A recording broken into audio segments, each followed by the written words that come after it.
दोस्तों, आज हम एक्सप्लेन करने वाले हैं हाल ही में नेटफ्लिक्स पर आई वेब सीरीज तस्करी द स्मगलर को। एक्सप्लेनेशन शुरू करने से पहले जल्दी से वीडियो को लाइक कर दीजिए और चैनल को थोड़ा हाइप भी दे दीजिए। हमारा चैनल जल्द ही 20,000 सब्सक्राइबर्स के करीब पहुंचने वाला है, तो सपोर्ट दिखाना बनता है।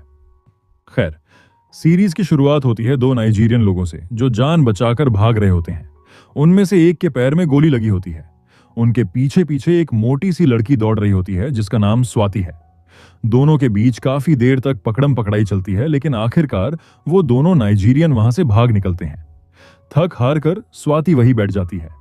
तभी एक कस्टम ऑफिसर वहां आता है, उसे पानी ऑफर करता है और कहता है, स्वाति पानी पी लो, बहुत थक गई हो। यहीं यहीं से साफ हो जाता है कि स्वाति के अंदर कुछ न कुछ गड़बड़ जरूर है। इसके बाद हम देखते हैं कि वही ऑफिसर स्वाति को गाड़ी में बैठाकर ले जाता है। तभी कहानी इशारों में बता देती है कि स्वाति के पेट में कुछ छुपा हुआ है। साफ शब्दों में कहे तो वो स्मगलिंग कर रही होती है। इसके बाद हमें एक छोटा सा ब्रीफ दिखाया जाता है। बताया जाता है कि रोज हजारों प्लेन्स अलग अलग एयरपोर्ट्स पर लैंड करते हैं और कैसे बाहर के देशों से तस्करी का सामान भारत लाया जाता है, कैसे कस्टम ऑफिसर्स मिले हुए होते हैं, कैसे ऊपर से नीचे तक पूरा सिस्टम करप्शन में डूबा होता है। यहां दिखाया जाता है कि कैसे लग्जरी गुड्स, महंगे बैग्स, कपड़े, आईफोन और लैपटॉप्स तक स्मगल किए जाते हैं। कई बार इलेक्ट्रॉनिक्स सामान के अंदर से पार्ट्स निकालकर उनकी जगह सोने के पतले पन्ने भर दिए जाते हैं, जिन्हें पकड़ पाना लगभग नामुमकिन होता है। इसके बाद कहानी हमें दुनिया के अलग अलग हिस्सों में ले जाती है, बैंकॉक से लेकर कई दूसरे देशों तक, जहां महिलाएं, पुरुष, बूढ़े और यहां तक कि बच्चे भी किसी न किसी तरीके से स्मगलिंग में शामिल होते हैं। हर सामान की कीमत करोड़ों में होती है। बैंकॉक में हम एक महिला को देखते हैं जो महंगी घड़ियां खरीद रही होती है। यहीं एक कस्टम ऑफिसर को कॉल आता है कि उसके प्लेन में 1 करोड़ का माल उतरने वाला है और उसका कट होगा 1.5%। यह सुनकर ऑफिसर खुशी से भर जाता है, लेकिन प्लेन के अंदर असली खेल कुछ और ही चल रहा होता है। एक फैमिली सफर कर रही होती है जहां एक छोटी बच्ची विंडो सीट के लिए जिद करती है। महिला अपनी सीट छोड़ देती है। जब एयरपोर्ट पर उस महिला की चेकिंग होती है तो उसके बैग में सिर्फ 3 फर्स्ट कॉपी घड़ियां निकलती है। ऑफिसर कंफ्यूज हो जाता है। असल में वो फैमिली और वो महिला आपस में मिली हुई होती हैं। बच्ची के गुड्डे के अंदर करोड़ों के हीरे छुपे होते हैं। इसी तरह स्मगलिंग आराम से चलती रहती है। दूसरी तरफ कहानी संसद तक पहुंचती है, जहां स्मगलिंग को लेकर हंगामा मचा होता है। पैसा इतना ज्यादा हो चुका होता है कि विपक्ष सीधे मंत्री पर सवाल उठाने लगता है। चुनाव सामने होते हैं, इसलिए सरकार पर दबाव बढ़ जाता है। मंत्री कस्टम डिपार्टमेंट से कहते हैं कि उन्हें ऐसे ऑफिसर चाहिए जो बिकाऊ ना हो, निडर हो और ईमानदारी से काम करे। इस पर जवाब मिलता है कि ऐसे ऑफिसर अब रेयर हो चुके हैं, क्योंकि तस्कर जितना पैसा ऑफर करते हैं उतना तो सरकार का पूरा बजट भी नहीं होता। हालात बिगड़ते देख आखिरकार प्रकाश कुमार को कॉल किया जाता है, एक बेहद ईमानदार और सख्त कस्टम ऑफिसर, जिसकी पोस्टिंग होती है मुंबई इंटरनेशनल एयरपोर्ट में असिस्टेंट कमिश्नर के तौर पर। और यहीं से शुरू होती है असली जंग, क्योंकि दूसरी तरफ वही लड़की जो लग्जरी गुड्स की स्मगलिंग कर रही थी, अब भी अपना खेल चुपचाप जारी रखे हुए है। कस्टम डिपार्टमेंट के अंदर कई ऑफिसर पहले से ही मिले हुए होते हैं। इसी वजह से वह महिला सिर्फ 3 आईफोन का बिल क्लियर करवा लेती है, जबकि उसके बैग में मौजूद लग्जरी और रेयर गुड्स की कीमत करोड़ों में होती है, और ये बात उसे भी अच्छी तरह पता होती है। ये पूरा खेल प्रकाश कुमार के आने से पहले आराम से चल रहा होता है। अब आपको वो मोटी लड़की याद होगी जिसे मीना ने पानी की बोतल दी थी। जैसे ही वह एयरपोर्ट से बाहर निकलती है, 2 नाइजीरियन उसे किडनैप कर लेते हैं। वे तुरंत अपने सेठ को कॉल करते हैं और बताते हैं कि जिसके पेट में स्मगल किया हुआ माल था वह उनके पास है। इसके बदले वो 50 लाख की डिमांड रखते हैं, लेकिन सेठ सौदेबाजी करने के बजाय अपना आदमी भेज देता है। उसका सीधा ऑर्डर होता है, सबको खत्म करो और स्वाति को वापस ले आओ। वह आदमी वहां पहुंचकर गोली चला देता है। अफरा तफरी मच जाती है, भागदौड़ होती है। इसके बाद कहानी शिफ्ट होती है प्रकाश कुमार पर। वह अपने हायर ऑफिसर से मिलने जाता है। हायर ऑफिसर कहता है, तुम्हारी ज्वाइनिंग तो कल से है। प्रकाश जवाब देता है कि वो कल ही शाम को आ गया था ताकि आज एयरपोर्ट का पूरा सिस्टम देख सके।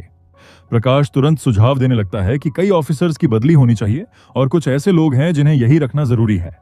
यह सुनकर हायर ऑफिसर चौंक जाता है और पूछता है, तुम्हें मेरे कंपाउंड पर शक है? क्या मेरे सारे लोग करप्ट हैं? प्रकाश शांति से कहता है कि शक की बात नहीं है, लेकिन अगर ऐसा किया गया तो ज्यादा स्मगलिंग पकड़ी जा सकती है। तभी अचानक एक पैसेंजर को पकड़ा जाता है जो लैपटॉप के अंदर सोने की प्लेट्स छुपाकर ला रहा होता है। प्रकाश का शक और गहरा हो जाता है। स्कैनिंग होती है। प्रकाश को इलेक्ट्रॉनिक्स की अच्छी समझ होती है। लैपटॉप खोला जाता है और अंदर से गोल्ड प्लेट्स निकल आती हैं। पहले वो लड़का बहाने बनाता है कि लैपटॉप क्रैश हो जाएगा, बैकअप नहीं है।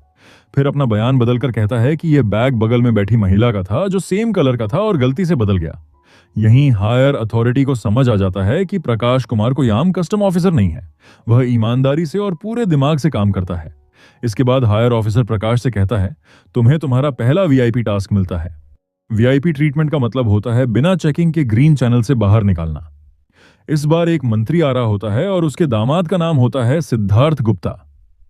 प्रकाश कुमार पहले सिद्धार्थ के बारे में पूरी रिसर्च करता है। उसे पता चलता है कि उसका रेपुटेशन बेहद खराब है। प्रकाश ठान लेता है कि इस बार ऐसा सबक सिखाया जाएगा जिसे वह जिंदगी भर याद रखे। सिद्धार्थ गुप्ता एयरपोर्ट पर उतरता है, बेहद घमंडी और अकड़ से भरा हुआ। उसे पहले से कहा गया होता है कि कोई उसे रिसीव करेगा, लेकिन प्रकाश उसे रिसीव करने नहीं जाता। वह सीधे सीसीटीवी रूम में बैठकर सिद्धार्थ की हर हरकत पर नजर रखने लगता है। जब सिद्धार्थ देखता है कि उसे लेने कोई नहीं आया, तो वह अपने मैनेजर को कॉल करता है। मैनेजर हायर अथॉरिटी को फोन करता है और हायर अथॉरिटी प्रकाश को कॉल करती है, लेकिन प्रकाश फोन नहीं उठाता। सिद्धार्थ झुंझलाकर ड्यूटी फ्री शॉप की तरफ जाता है और महंगी शराब खरीदता है। उसके हाथ में एक बेहद कीमती घड़ी होती है जो साफ तौर पर नजर आ रही होती है। यहीं से प्रकाश का प्लान शुरू होता है। उसे पता होता है कि वहां कुछ सिक्योरिटी गार्ड ऐसे हैं जो सिद्धार्थ को पहले से जानते हैं। प्रकाश एक ऐसे गार्ड से मिलता है जिससे उसकी पहले पोस्टिंग में मुलाकात हो चुकी होती है। वह पूछता है कि क्या यहाँ कोई ऐसा ऑफिसर है जो ज्यादा फ्रस्ट्रेटेड रहता हो। गार्ड बताता है कि हाँ, एक ऑफिसर है जिसे कुछ दिन पहले वॉच की टिप मिली थी, लेकिन कुछ हाथ नहीं लगा। प्रकाश उसी ऑफिसर तक सिद्धार्थ गुप्ता की टिप पहुंचवा देता है और फिर वही कस्टम ऑफिसर सिद्धार्थ के पास जाता है और कहता है, आपको हमारे साथ चलना होगा। सिद्धार्थ गुप्ता पहले थोड़ा हिचकिचाता है और अकड़ के साथ कहता है कि क्या तुम्हें पता है मैं कौन हूं। ऑफिसर ठंडे अंदाज में जवाब देता है कि नहीं, लेकिन अभी पता चल जाएगा। उसे अंदर ले जाकर घड़ी के बारे में पूछा जाता है। सिद्धार्थ झूठ बोलता है कि उसने यह घड़ी मुंबई से खरीदी है और फिर पैसे ऑफर करते हुए कहता है कि अगर चाहिए तो वह लाखों दे देगा। इतना सुनते ही ऑफिसर गुस्से में उसके गाल पर जोरदार थप्पड़ मार देता है। सिद्धार्थ शोक में आ जाता है और चुप हो जाता है। ऑफिसर उसे धमकाते हुए कहता है कि यहां कोई सीसीटीवी नहीं है और आज उसका दिमाग खराब है। घबराकर सिद्धार्थ मंत्री को फोन करता है। इसके तुरंत बाद ऊपर से ऑर्डर आता है और पूरे 30 ऑफिसर्स की बदली कर दी जाती है। वही लिस्ट जो प्रकाश कुमार पहले से चाहता था।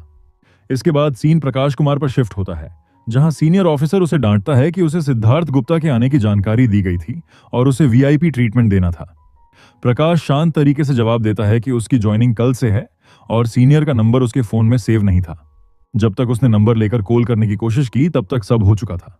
साथ ही वह उन ऑफिसर्स की लिस्ट सौंप देता है जिनका सस्पेंशन रिवोक होना चाहिए, जिससे साफ हो जाता है कि उसने एक तीर से 2 निशाने मारे हैं।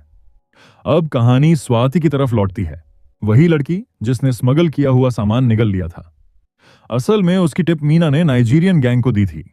मीना सस्पेंड था और इसी तरह की टिप्स देकर पैसा कमा रहा था। स्वाति को बचाने के बाद वह माफिया से 50 लाख मांगता है और पैसा मिलते ही स्वाति को छोड़ दिया जाता है। इसी दौरान मीना को कॉल आता है कि उसका सस्पेंशन रिवोक हो चुका है। वह अपने बॉस को बताता है कि अब वह दोबारा मुंबई एयरपोर्ट ज्वाइन करेगा और इस बार न तो पैसा लेगा और न ही किसी स्मगलिंग को बाहर जाने देगा, जिससे उस पर से शक लगभग खत्म हो जाता है। अब कहानी में एंट्री होती है मिताली की, जो सब्जी वाले से बहस करती नजर आती है क्योंकि वो उसे ठगने की कोशिश करता है। तभी मिताली के फोन पर उसके बॉस का कॉल आता है और वो बताते हैं कि उसका सस्पेंशन हटा दिया गया है और उसे तुरंत ड्यूटी ज्वाइन करनी है। यह सुनकर मिताली की खुशी साफ झलकती है और यहीं हमें पता चलता है कि मिताली असल में एक कस्टम ऑफिसर है। आगे बताया जाता है कि मिताली को हर महंगी चीज की एग्जैक्ट कीमत पता होती है क्योंकि यह जानना उसका पैशन है। वह एक डिवोर्सी महिला है और अपनी बेटी के साथ रहती है, जिसने उसे अंदर से और मजबूत बना दिया है। इसके बाद तीसरे ऑफिसर रवि को इंट्रोड्यूस किया जाता है, जो उस वक्त एक कस्टम ऑफिसर की मदद से स्मगलिंग पकड़ने में लगा होता है। फिर कहानी रवि के पास्ट में जाती है, जहां बताया जाता है कि उसका पूरा खानदान कस्टम डिपार्टमेंट में रहा है और घूस लेकर काफी अमीर बना। लेकिन रवि ने बचपन से यह सब देखा था, इसलिए उसे घूस से नफरत हो गई।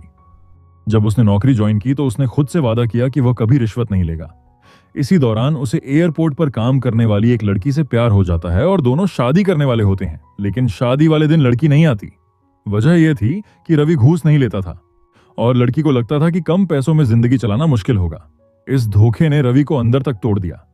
अब कहानी वापस प्रेजेंट में आती है, जहां रवि को भी दोबारा नौकरी मिल जाती है और इस तरह तीनों दोस्त एक साथ फिर से ड्यूटी ज्वाइन करते हैं। इसके बाद ये तीनों प्रकाश से मिलने जाते हैं। प्रकाश उन्हें बताता है कि उसी ने जानबूझकर तीनों को यहां बुलाया है क्योंकि उसे ईमानदार ऑफिसर्स की जरूरत थी। वह खुलासा करता है कि एयरपोर्ट पर काफी समय से तस्करी चल रही है और यह कोई छोटा मामला नहीं बल्कि एक बड़ा रैकेट है। इस रैकेट का मास्टरमाइंड है बड़ा चौधरी। प्रकाश उसकी बैक स्टोरी बताता है कि बड़ा चौधरी और छोटा चौधरी दो भाई थे।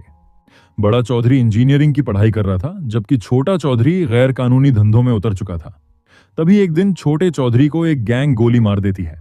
अपने भाई की मौत से टूटे बड़े चौधरी ने गुस्से में अपनी इंजीनियर की डिग्री भाई की चिता के साथ जला दी और फिर उसी गैंग को खत्म करके बदला लिया।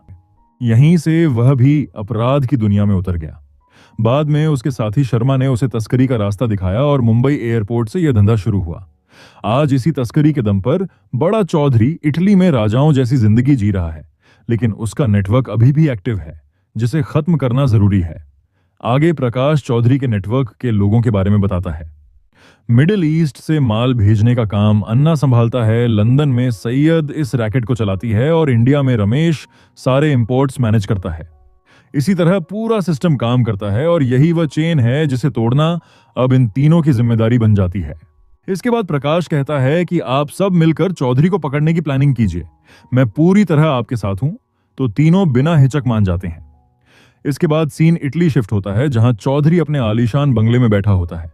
उसका एक साथी आकर उसे बताता है कि मुंबई एयरपोर्ट पर नए ऑफिसर्स आ गए हैं, अब आगे काम कैसे होगा। इस पर चौधरी बिल्कुल ठंडे दिमाग से कहता है कि टेंशन लेने की जरूरत नहीं है, उनका भी इंतजाम हो जाएगा। इधर इंडिया में अर्जुन एक नई टीम बनाना शुरू कर देता है। उसका मकसद साफ है, एयरपोर्ट पर चल रही हर तरह की तस्करी को जड़ से खत्म करना। इस टीम में सिर्फ ईमानदार ऑफिसर्स को शामिल किया जाता है और सभी पूरे जोश के साथ काम में जुट जाते हैं। इसी दौरान एक दिन मिताली की नजर एक लड़की पर पड़ती है जो इंडिया टॉयज लेकर आई होती है। पूछने पर लड़की बड़ी मासूमियत से कहती है कि ये सिर्फ खिलौने हैं, लेकिन मिताली को उन टॉयज की असली कीमत पता होती है, जो करीब 50 लाख रुपए की होती है। यह सुनते ही वहां मौजूद सभी लोग हैरान रह जाते हैं। डर के मारे लड़की कस्टम ड्यूटी भरने के लिए तुरंत तैयार हो जाती है। वहीं दूसरी तरफ रवि अर्जुन को बुलाकर बताता है कि उसे एक लड़की प्रिया पर शक है। वह पिछले 1 साल से कई बार अल्धिरा और मुंबई के बीच ट्रैवल कर चुकी है और साथ ही कई डोमेस्टिक फ्लाइट्स भी ले चुकी है। यह पैटर्न नॉर्मल नहीं है और रवि को लगता है कि वह तस्करी में शामिल हो सकती है। तब अर्जुन खुलासा करता है कि प्रिया डोमेस्टिक फ्लाइट्स के जरिए सोना इंडिया लाती है। वह इंटरनेशनल फ्लाइट से आने के बाद फ्लाइट के टॉयलेट में सोना छुपा देती है, जिसे बाद में कोई दूसरा आदमी निकाल लेता है। इसी लूप होल का फायदा उठाकर यह पूरा रैकेट चल रहा है। अब जब प्रिया एक बार फिर अल्धिरा से मुंबई आती है तो अर्जुन उसे पकड़ लेता है।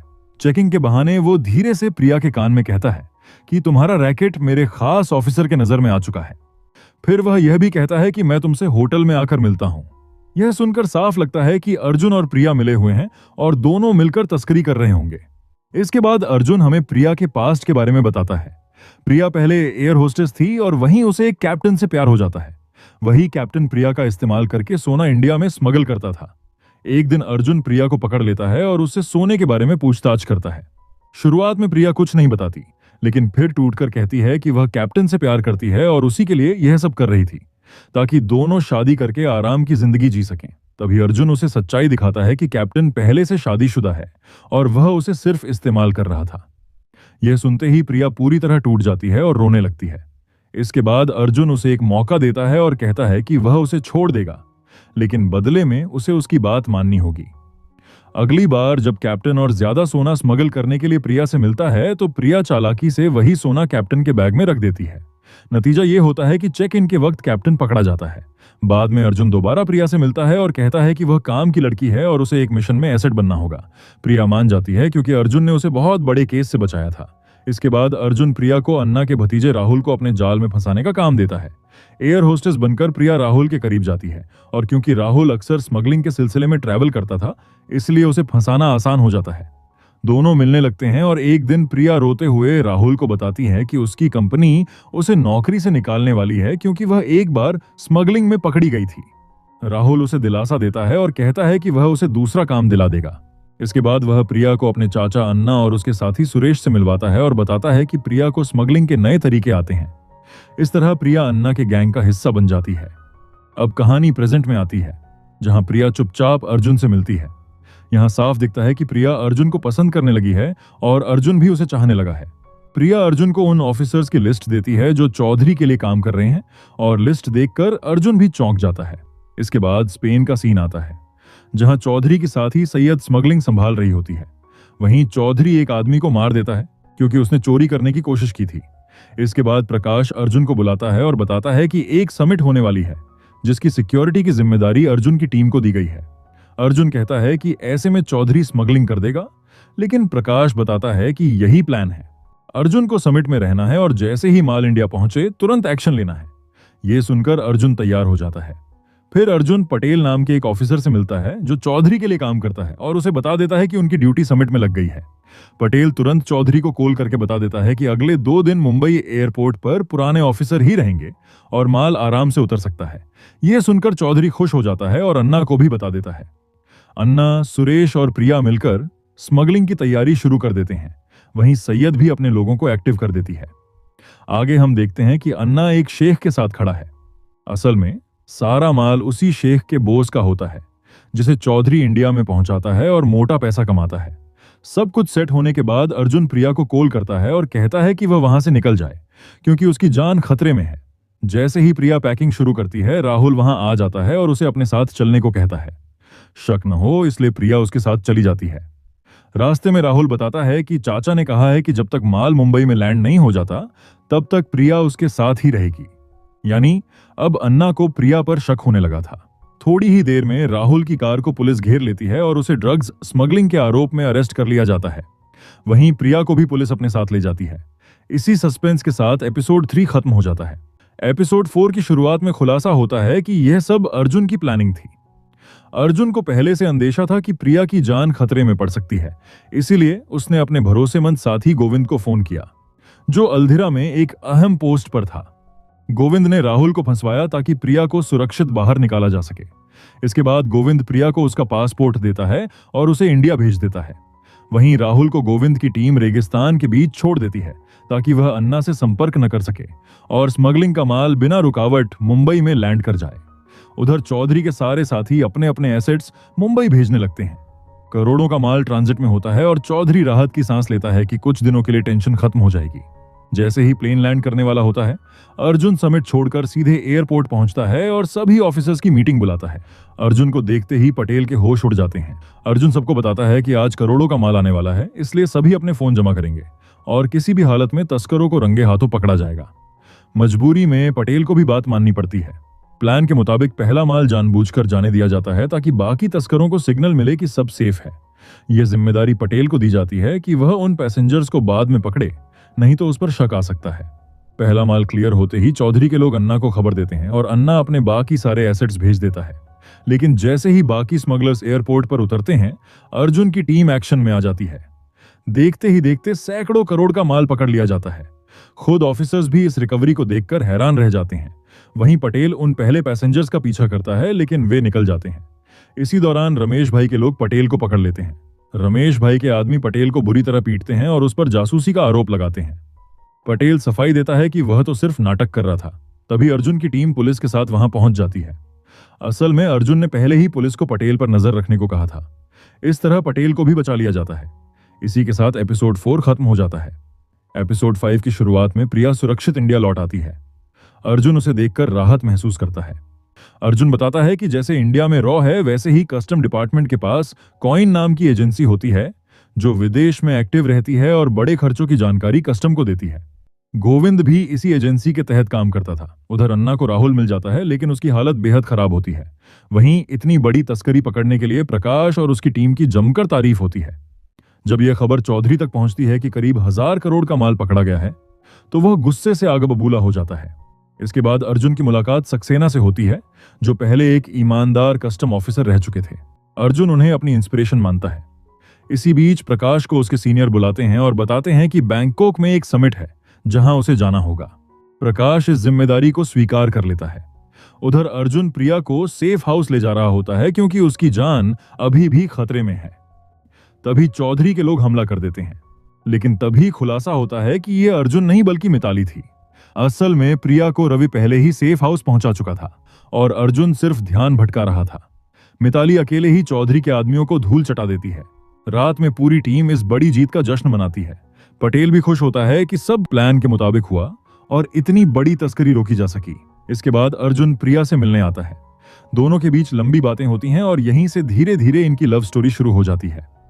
अगली सुबह अर्जुन ड्यूटी पर पहुंचता है, जहां वह देखता है कि कुछ लोग दो लड़कों को पीट रहे हैं। ये वही लोग होते हैं जो अक्सर एयरपोर्ट के बाहर पैसेंजर्स को लेने आते हैं। खूब मार खाने के बाद भी एक आदमी चुप रहता है, लेकिन दूसरा डर के मारे सच उगल देता है कि वे रमेश भाई के लिए काम करते हैं और वही इंडिया में सारा माल फैलाता है। उधर बैंकॉक पहुंचते ही प्रकाश को एक कॉल आता है। कॉल करने वाला उसे ऊपर मिलने बुलाता है। जैसे ही प्रकाश वहां पहुंचता है, उसके होश उड़ जाते हैं, क्योंकि सामने खुद चौधरी खड़ा होता है। चौधरी बताता है कि उसी ने प्रकाश को बैंकॉक बुलवाया है। वह प्रकाश को एक ब्लैंक चेक ऑफर करता है ताकि उसका माल रोका ना जाए, लेकिन प्रकाश साफ इनकार कर देता है और वहां से चला जाता है। यह बात चौधरी को अंदर तक हिला देती है। इसी बीच कस्टडी में मौजूद आदमी गुस्से में अपने ही साथी को मार देता है, क्योंकि उसने रमेश भाई का नाम ले लिया था। उधर प्रकाश अपने होटल रूम में पहुंचते ही अपने बॉस पर भड़क जाता है कि उसे चौधरी से मिलने के लिए क्यों भेजा गया। बॉस कहता है कि इसमें सबका फायदा है, लेकिन प्रकाश किसी भी समझौते से मना कर देता है। उधर लड़के के बयान के आधार पर अर्जुन की टीम रमेश भाई को पकड़ने निकलती है। तलाश के दौरान टीम का एक सदस्य कुलवीर एक सीक्रेट रूम तक पहुंच जाता है। अचानक गोली चलने की आवाज आती है। अर्जुन दौड़कर वहां पहुंचता है और देखता है कि रमेश भाई मरा पड़ा है और कुलवीर रो रहा है। कुलवीर बताता है कि रमेश ने उस पर बंदूक तान दी थी और हाथापाई में गोली चल गई। वहीं दूसरी तरफ कस्टडी में मरे आदमी की मौत का इल्जाम अर्जुन की टीम पर डाल दिया जाता है। सीनियर ऑफिसर्स भी हैरान रह जाते हैं। इसी सस्पेंस के साथ एपिसोड 5 खत्म हो जाता है। एपिसोड 6 की शुरुआत में प्रकाश अपनी टीम के पास आता है और अर्जुन पर गुस्सा निकालता है। तब कुलवीर पूरी घटना बताता है। इसके बाद प्रकाश अपने सीनियर से मिलता है, जहां उसे कहा जाता है कि सभी ऑफिसर्स पर इंक्वायरी बैठेगी और इसके लिए साइन करने होंगे। लेकिन प्रकाश मना कर देता है और साफ कहता है कि ये सभी लोग उसके अंडर हैं और इनकी जिम्मेदारी वह खुद लेगा। वह अपने सीनियर को चौधरी से मिली भगत का इशारा भी कर देता है, जिसके बाद सीनियर को झुकना पड़ता है। रमेश भाई की मौत के बाद चौधरी और ज्यादा बौखला जाता है। उसके साथी कहते हैं कि अब ऑफिसर्स को ही खत्म कर देना चाहिए, लेकिन सुरेश कहता है कि उसके पास इससे बेहतर प्लान है। इसी बीच चौधरी अर्जुन को कॉल करता है और उसे अपने साथ आने का ऑफर देता है, जिसे अर्जुन ठुकरा देता है। इसके बाद चौधरी के लोग अर्जुन की टीम को डराने लगते हैं। मिताली की बेटी पर एक आदमी पानी फेंक देता है और धमकी देता है कि अगली बार तेजाब होगा। वहीं रवि पर नकली गोली चलाकर उसे चेतावनी दी जाती है। इससे पूरी टीम दहशत में आ जाती है। तब प्रकाश सबको समझाता है कि फिलहाल चौधरी का माल मत पकड़ो, वरना वह कुछ भी कर सकता है। बाद में सही वक्त पर हिसाब बराबर किया जाएगा। मजबूरी में सभी मान जाते हैं। अगले दिन चौधरी का माल लेकर दो लड़के निकलते हैं और जानबूझकर अर्जुन को चिढ़ाते हैं। यह देखकर रवि का गुस्सा फूट पड़ता है और वह दोनों की जमकर पिटाई कर देता है। अर्जुन भी उन्हें पकड़कर जेल भेज देता है और उनके बैग से सोना बरामद होता है। यह खबर जब चौधरी तक पहुंचती है तो वह आग बबूला हो जाता है। तभी उस पर शेख का फोन आता है, जो उसे अलधिरा बुलाता है क्योंकि भारी नुकसान हुआ है। चौधरी को मजबूरी में वहां जाना पड़ता है। इधर अर्जुन रवि पर नाराज होता है कि उसने सबकी जान खतरे में डाल दी, लेकिन रवि कहता है कि वे लोग उसकी ईमानदारी का मजाक उड़ा रहे थे और वह खुद को रोक नहीं पाया। बाद में दोनों साथ बैठकर ड्रिंक करते हैं और अर्जुन रवि को घर छोड़ देता है। घर पर रवि से मिलने उसकी वही गर्लफ्रेंड आती है जो शादी के दिन भाग गई थी। वह कहती है कि उसे लगा था ईमानदारी बेकार होती है, लेकिन आज रवि की बहादुरी देखकर उसे उसकी गलती समझ आ गई है। रवि बिना कुछ कहे उसे देखता रहता है और लड़की वहां से चली जाती है।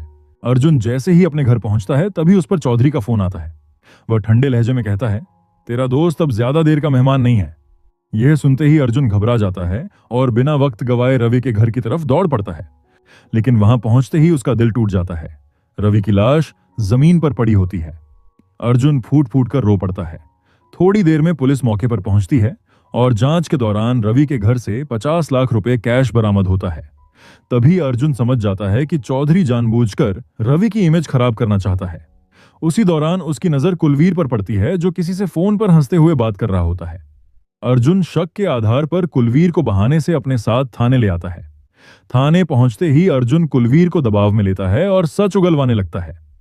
डर के मारे कुलवीर बता देता है कि चौधरी के आदमी ने उसे फोन किया था। उन्होंने 1 करोड़ रुपए का लालच देकर रमेश भाई को मारने के लिए कहा था और रमेश की लोकेशन भी उसी ने दी थी।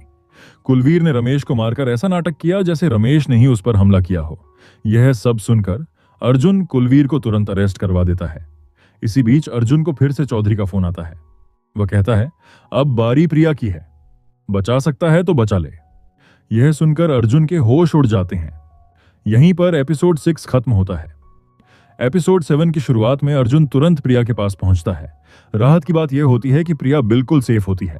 अर्जुन उसे जगह बदलने को कहता है, लेकिन प्रिया थकी हुई आवाज में बोलती है कि वह अब और भाग नहीं सकती। उसी रात अर्जुन रवि की याद में अकेले बैठकर ड्रिंक कर रहा होता है।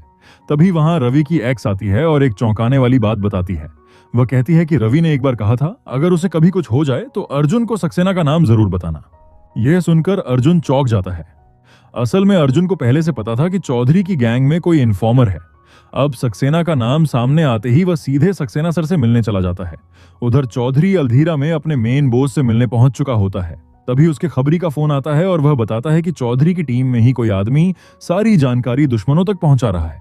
यह सुनकर चौधरी के होश उड़ जाते हैं और तभी खुलासा होता है कि यह सारी जानकारी प्रकाश चौधरी तक पहुंचा रहा था। दरअसल प्रकाश पहले ही चौधरी से मिल चुका था और उससे 20% प्रॉफिट की डील तय कर चुका था। बाहर से वह सबको ईमानदार दिखता था, लेकिन अंदर से खेल खेल रहा था। इसके बाद चौधरी शेख से कहता है कि अब उसके हाथ ऐसी पावर आ गई है जिससे वह सारा नुकसान फायदे में बदल सकता है। अगर शेख सोना इंडिया भेजना चाहता है तो वह पूरा इंतजाम कर देगा। शेख मान जाता है और 2 टन सोना देने की बात तय होती है। चौधरी फिर अन्ना से मिलता है और सोना इंडिया लाने की प्लानिंग शुरू होती है। सुरेश सुझाव देता है कि सोना कोफिन के जरिए आसानी से लाया जा सकता है। चौधरी इस प्लान को मंजूरी दे देता है। उधर अर्जुन जब सक्सेना से मिलता है तो सक्सेना समझ जाता है कि वह इन्फॉर्मर के बारे में जानना चाहता है। तभी सक्सेना के पास उसी इन्फॉर्मर का फोन आता है जो बताता है कि इस बार चौधरी का माल कोफिन में आएगा। चौंकाने वाली बात यह होती है कि इन्फॉर्मर कोई और नहीं बल्कि सुरेश होता है। यहां से कहानी पास्ट में जाती है, जहां दिखाया जाता है कि कभी सक्सेना ने सुरेश को तस्करी के मामले में पकड़ा था। बाद में उसे इस शर्त पर छोड़ा गया कि वह अंदर की सारी जानकारी देता रहेगा। इसी वजह से सुरेश अब तक सक्सेना को सब कुछ बताता आया था। अब सुरेश को लगने लगता है कि उस पर शक हो सकता है और उसे वहां से निकलना होगा। लेकिन जैसे ही वह अंदर आता है, राहुल उस पर हमला कर देता है, क्योंकि चौधरी को सच्चाई पता चल चुकी होती है। इसी दौरान प्रिया भी राहुल से मिलने अल्धीरा पहुंच जाती है, जिसे खुद चौधरी ने बुलाया था। यह सब जानकर अर्जुन पूरी तरह हिल जाता है। उधर कोफिन वाला प्लेन इंडिया में उतर चुका होता है और अर्जुन की टीम उसकी जांच में जुट जाती है। लेकिन सभी कोफिन चेक करने के बावजूद उन्हें कुछ नहीं मिलता। तभी खुलासा होता है कि चौधरी ने सोना कॉफिन से निकालकर फर्नीचर में छुपा दिया था, जिसे इंडिया इंपोर्ट किया जा रहा था। उस माल को निकालने की जिम्मेदारी प्रकाश को दी गई थी। उसी वक्त प्रिया चौधरी से मिलने आती है, जहां उसके सामने सुरेश को लाया जाता है, जिसकी हालत बहुत खराब की जा चुकी होती है। और यहीं पर हालात और ज्यादा खतरनाक हो जाते हैं। अर्जुन को तभी समझ आ जाता है कि हो सकता है सुरेश के पकड़े जाने के बाद चौधरी ने सोने की लोकेशन बदल दी हो। तभी उसकी नजर पड़ती है कि वहां एक और प्लेन लैंड हुआ है जिसमें फर्नीचर आया था। शक गहराते ही अर्जुन सीधे उस फर्नीचर की जांच करने निकल पड़ता है। इधर अल्धीरा में हालात और खतरनाक हो चुके थे। जब चौधरी के लोग सुरेश को मारने ही वाले होते हैं, तभी वहां अल्धीरा की पुलिस पहुंच जाती है और पूरे इलाके को घेर लेती है। यह सब कोई इत्तेफाक नहीं था। असल में प्रिया को वहां भेजने का आइडिया खुद अर्जुन का ही था, ताकि चौधरी रंगे हाथों पकड़ा जा सके। कुछ ही देर में गोविंद मौके पर पहुंचता है और चौधरी को अरेस्ट कर लेता है। चौधरी, जो खुद को सबसे ताकतवर समझ रहा था, अब हथकड़ियों में खड़ा होता है। उधर जब अर्जुन फर्नीचर की जांच के लिए पहुंचता है तो प्रकाश उसे रोकने की कोशिश करता है और कहता है कि इसमें कुछ भी नहीं है। लेकिन तभी अर्जुन से गलती से एक फर्नीचर कंटेनर गिर जाता है। कंटेनर खुलते ही उसमें से सोने के बिस्किट जमीन पर बिखर जाते हैं। यह नजारा देखकर वहां मौजूद हर इंसान सन्न रह जाता है। उसी पल अर्जुन को समझ आ जाता है कि प्रकाश भी बिक चुका था। मिताली गुस्से में आकर प्रकाश को थप्पड़ मारती है और वहां से चली जाती है। इसके बाद प्रकाश को भी अरेस्ट कर लिया जाता है। चौधरी के पकड़े जाने के साथ ही यह पूरी तस्करी रुक जाती है। सुरेश की दी हुई इंफॉर्मेशन के आधार पर चौधरी के सारे अड्डे पहले ही बंद करवा दिए गए थे। प्रिया और सुरेश दोनों अब पूरी तरह सेफ होते हैं। आखिर में न्यूज चैनल्स पर खबर चलती है कि अर्जुन और उसकी टीम ने करीब 2000 करोड़ रुपए का सोना पकड़ा है और इसी के साथ यह खतरनाक खेल हमेशा के लिए खत्म हो जाता है। तो दोस्तों, आपको मेरा एक्सप्लेनेशन कैसा लगा कमेंट करके जरूर बताना। साथ ही वीडियो को लाइक करके चैनल को सब्सक्राइब भी कर देना। बाकी आप नेक्स्ट किस मूवी या सीरीज का एक्सप्लेनेशन चाहते हैं मुझे जरूर बताइएगा, ताकि मैं जल्द से जल्द वीडियो ला पाऊं। बाकी अगर आप ऐसी ही और भी दूसरी मूवीज या एक्सप्लेनेशन देखना चाहते हैं तो एक बार चैनल की प्लेलिस्ट जरूर से चेक कीजिएगा। मैं मिलूंगा जल्द किसी और वीडियो में। तब तक के लिए धन्यवाद।